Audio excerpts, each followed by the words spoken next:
Good morning and welcome to Fabulous Friday. And today we are talking about how to deal with acceptance and trauma. And this is really gonna be good today. So get whatever drink you're drinking, get whatever snack you need, sit back, relax, and let's have this conversation.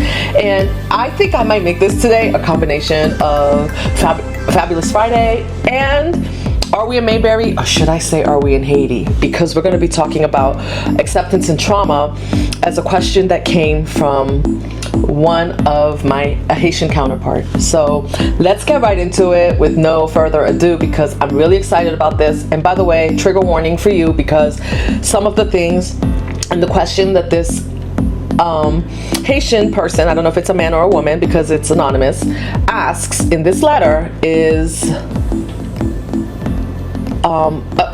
can cause triggers for us, and you'll see what I'm talking about. But we're going to read this off, and then we're going to talk about acceptance and trauma, especially since I've been talking a lot about trauma through different traumas this week. I thought this would be a great way to end the week. So let's go, people. Let's go. Okay, so let's read it off. Here's the letter. I realize that I have a lot of hatred in my heart for my people and my own father, who's Haitian. And by the way, this was from a Haitian subreddit. I'm hurt and feel so much emotion. See, ever since I was young, I have watched my father take away from the family and sacrifice so much for the country he loves. At first, it was food, clothes, and then it became much more, such as opportunity and the future of his children. I know it sounds drastic, but that's how I feel. He just took and never gave back. I had to stop there for a minute, guys. Okay, like I said, trigger warning. Nor had he gotten any return on what he gave away, and I resent him for that. The other day I spoke to him and said that I have accepted that he will never change. But at the same time, what has he left for me? He has not left or given me a ring or even a chain to remember him. I just wanted anything that I could say, this is what my father had and what he gave me. And because of all of this, and all these emotions, I'm starting to look at the community with hatred. So he's starting to look at the Haitian community with hatred. I can't help it because, to me, Haitian people don't have anything, no business, no real estate, except a church that people go to worship their own vanity and egos instead of the Prince of Peace. I'm praying. I want to change and don't want to be like my father. I want to be different from my future kids. I don't want to hold this baggage anymore. I want to be free. And then he later writes, he does an addendum and later writes, I feel that my community and my father has failed me. We came to America to make something of ourselves, but somehow instead we gave our hopes, dreams, ambitions, and the future of our kids away to the place we ran from. Now you find a situation where you struggle both in America and in Haiti. Any advice? Have you gone through the same? If so, how did you deal with it? So before I tell you what I think about this, I'm going to read you a couple of responses because I think it's really important to see, because he got a lot of responses to this.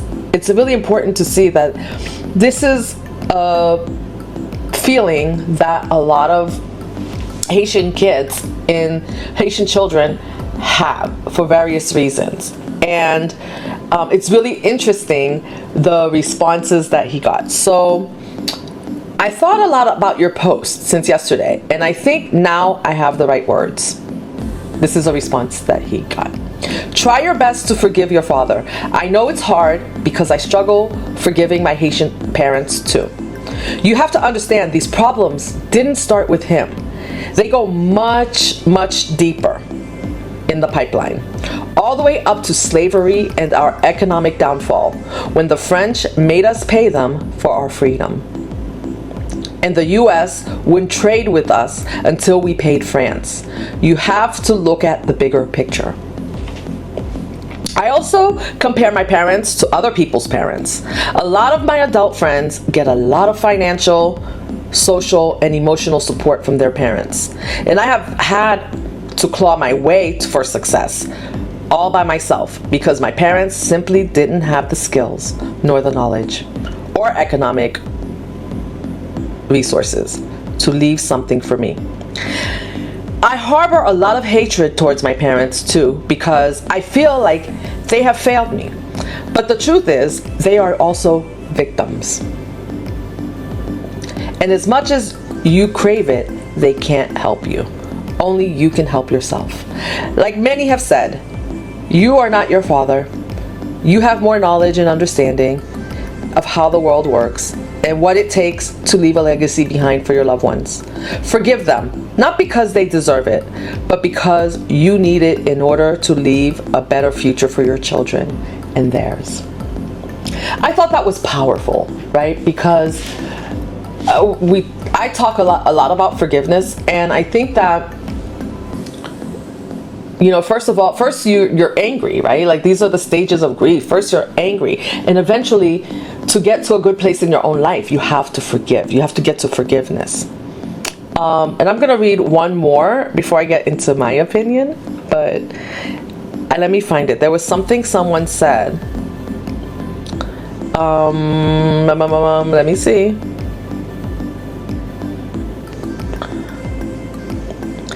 Someone says, it starts with self-love. I highly recommend therapy. Therapy has helped me a lot with dealing with my ocean. Therapy with my ocean. Yeah, well, you know, oceans of emotion. So therapy has helped me a lot with dealing with my emotions towards my Haitian family. And I'm going to do one quick other one because I want to talk about this also. I'm in therapy. First one I had was a Moon Blanc, which means a white therapist, but now I like my new one. Someone else says, don't sleep on the Moon Blanc, which is don't sleep on the white people.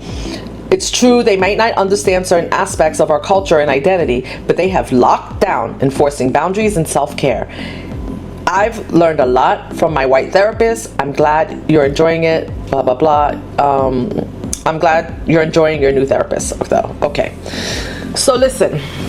My opinion is, first of all, let me say that without therapy, I wouldn't even be able to have this channel. So I talk a lot about therapy and mental health because I think mental health is a stigma in the community, right? We don't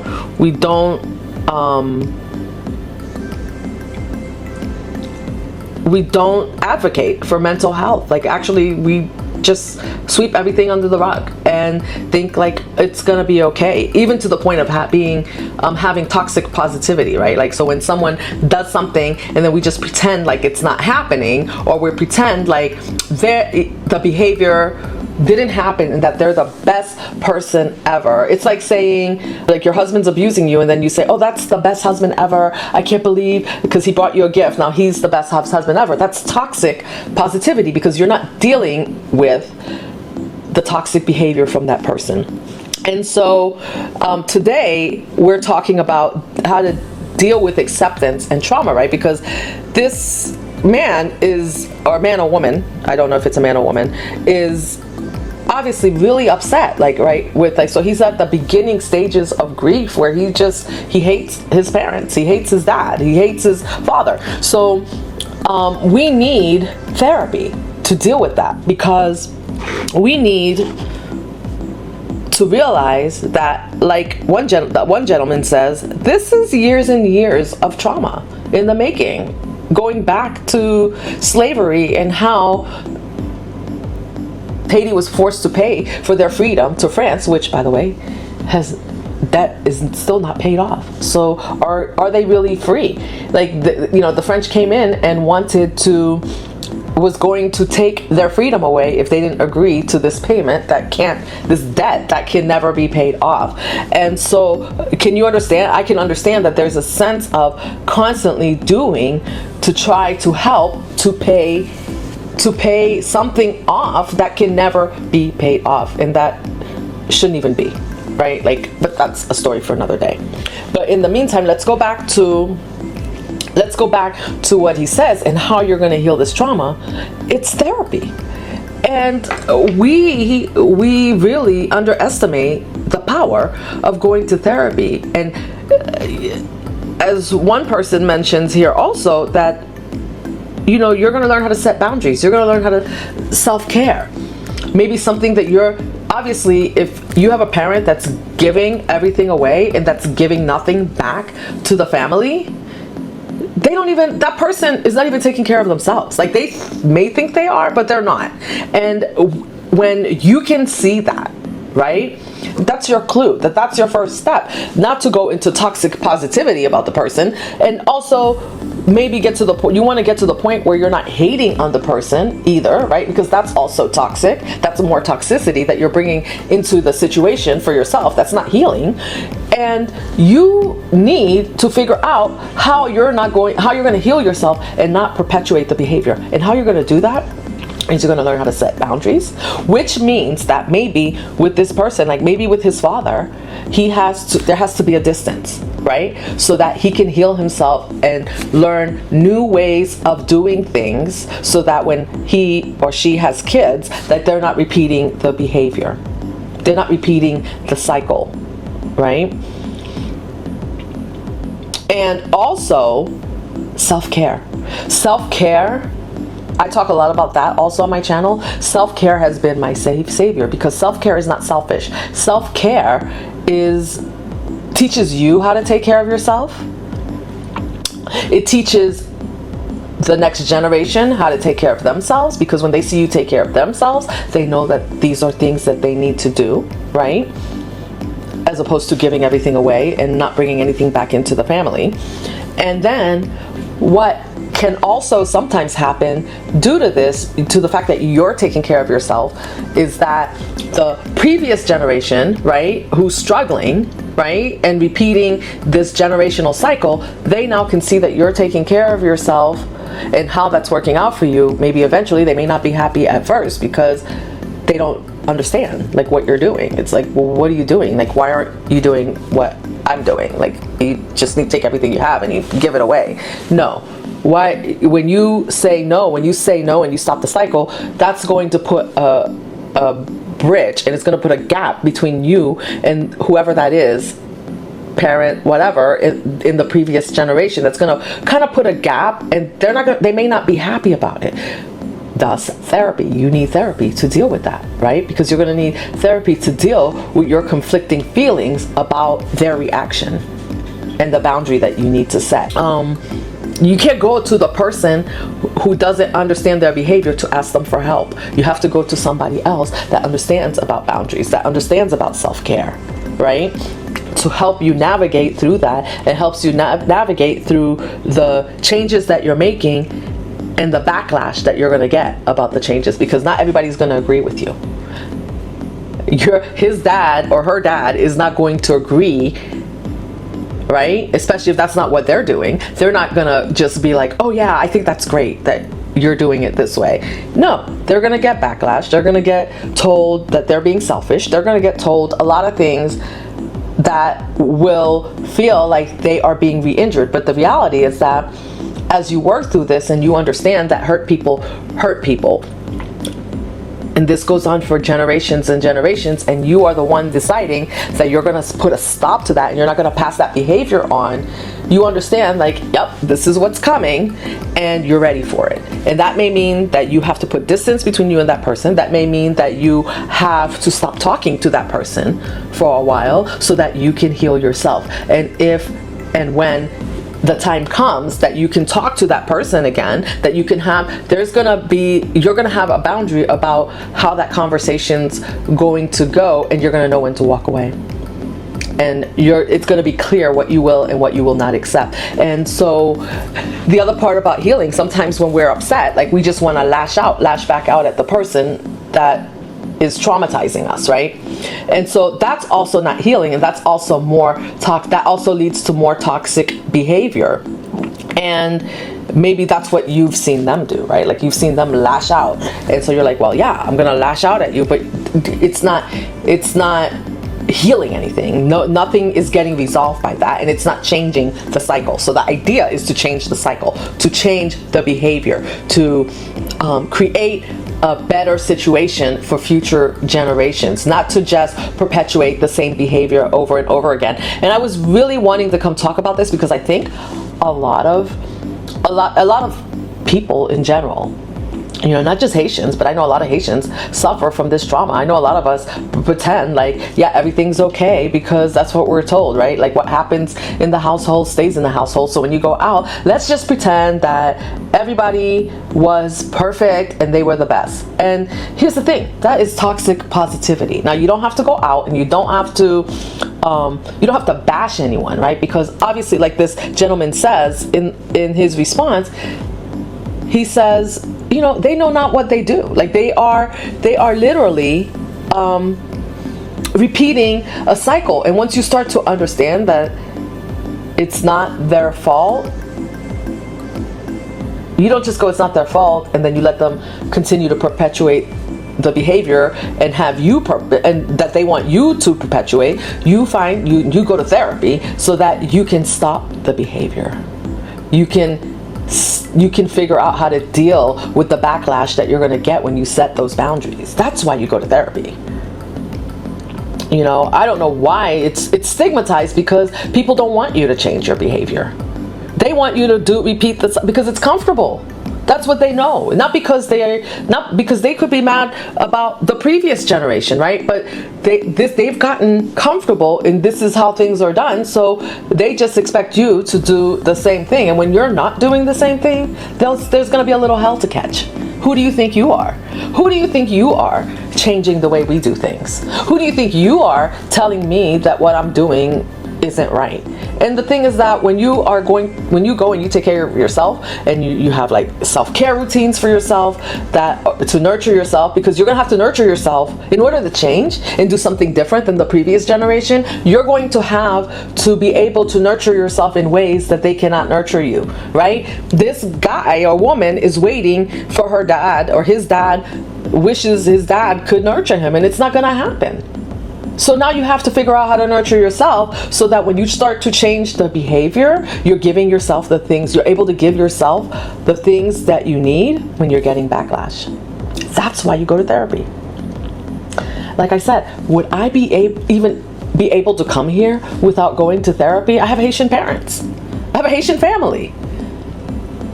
A lot of the same traumas exist, right? And you know, they are, a lot of similar traumas exist. So, you know, for every family, the little details about those traumas are going to be different, but they're pretty similar. And so you have to decide. You know, I talked in another video about what are your standards. Have you figured out how much of your standards are standards that somebody else has told you your standards should be? Like, which one of those, if any, are really your standards? And figure that out, make a list, write them down, and go from there. And when you start to write them down and you realize that your standards are not their standards, like your mom's, your dad's, your uncle's, your whoever, you know, family members, in this case, we're talking about parents, you know, that your standards are not the same as your parents, then we have work to do. And the only way you're going to get that work done is you need support, because if they didn't know how to do it, they couldn't teach you how to do it. So you don't know how to do it. You need help. You need help from a Moon Bleu, like he said, like, right? If that's who's available and they're really good at helping you figure out how to set boundaries, go to a therapist. That's the first thing you'll start talking about, boundaries. What are you doing for yourself? It seems to be like the two biggest things that you need to do to start to make that change. Because those are the things that you do, and I'm going to repeat this again. I know I'm probably beating a dead horse right now, or I'm repeating myself. But the thing that you need to do is to give yourself. You need to give to yourself the things that they didn't give to you, and get to a point where you're not angry about it because you understand that they could not. They didn't know how to. And get to a point where you understand that if you can't have a relationship with them, that's not their fault either. That's not your fault, but like, you need to heal. And that if they can't accept you for the person that you're choosing to become, which is maybe not like them, right? Because I think he says, I don't want to be like my dad. Or she says, I don't want to be like my dad. I keep saying he, but I don't know. They don't want to be like their dad. And so in order not to do that, you have to create some separation, right? Especially if the person is going to choose to keep re-injuring you and belittling you because you are now changing, you are choosing to take a different path and do things differently. Yeah, I really, drop your comment. Let me know what you think about this, because I was really, like I said, trigger warning, because, this is a subject that many of us, or I've seen many previous generations just stay angry about their parents, right? It's time to heal. Get therapy. Figure out they didn't know any better, right? They did the best they could with what they had. They had the same stigmas about going to therapy, and maybe never went to therapy. And if you're I'm in my 50s, so if you're your 50s, 60s or older, it's never too late to go to therapy to deal with this, to bring yourself peace. And because as you bring yourself peace, if you haven't dealt with this, chances are you've passed some of these traumas onto the next generation, right? And so when the next generation sees you start to heal, they can start to heal also. And, for the next generation, if your parents are choosing not to heal, then you go heal yourself. It's time. Especially if you're noticing that you're not aligned with certain things or certain behaviors or certain standards, it's time that you make that change. And I said this, I think I said this already, but I'm going to repeat it, that when you make that change, you make it better for the next generation, and you may still pass on some toxic behaviors that you're not conscious of, right? You may have done that. Like, I may have passed on some toxic behaviors, or may have done some toxic things with my kids that I wasn't conscious of, that they may need therapy for. But when they see me get therapy, they too see that they can go to get therapy for whatever it is, toxic behaviors that I've passed on to them, because of course no one is perfect. And then the beauty is that when the previous generation sees you healing, you mirror back to them, which is why they get upset sometimes. You mirror back to them that the behavior is, or the action is not tolerable. And they have to sit with that, because it's easier to perpetuate the behavior when they commit the behavior, and then they convince you that you should be behaving the same way. Then that validates the behavior, right? When you behave the same way and you pass on the same toxic traits to your kids, this validates their behavior. But when you stop validating the behavior because you say no more, now that behavior sits with them. And that can be uncomfortable. So you have to realize that too. That can be uncomfortable for them to realize that they got to sit with that toxic behavior, because you're not, no matter what they do or say, you're not going to repeat it. You're choosing not to repeat it. You're getting the help that you need so that you don't repeat it, and so that you can set the boundaries, so that you are not you can no longer be coaxed into repeating it, and that you can set your own standards. So I hope this information found you in a really good place today. If you enjoyed the content, follow me for more empowering content, subscribe, like, drop me a comment, and I would really love to hear what you have to say about this subject. Like I said, it's why I'm here. It is changing my standards and going to therapy is why I'm here. That's why I talk about mental health and the importance of mental health so much on this channel, because so much of what we do, so much of our life and the way we live our life and our happiness depends on it. So until next time, you stay beautiful, you stay empowered, you stay inspired, and you stay what? You stay sexy so you can keep taking care of yourself and those around you. Peace and love. Until next time, do the work.